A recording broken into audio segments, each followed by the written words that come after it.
yung kasabihan that when you lose money, you lose nothing. When you lose your health, you lose something. But when you lose your character, you lose everything.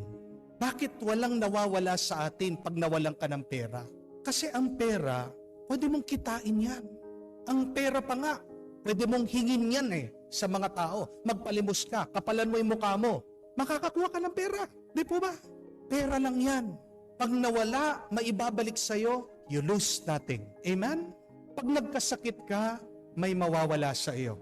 Oras, panahon, yung iyong lakas.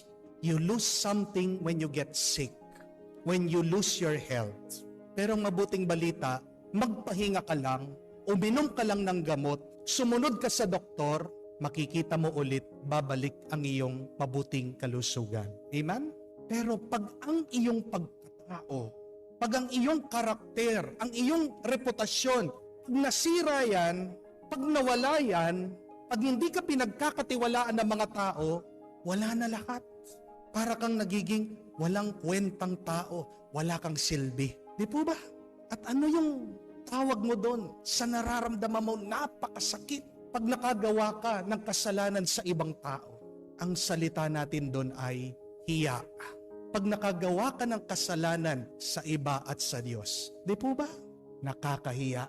Shame. Pero nagpapasalamat tayo dahil sa hiya. Dahil kung hindi ka mahihiya, hindi ka magbabago. Amen?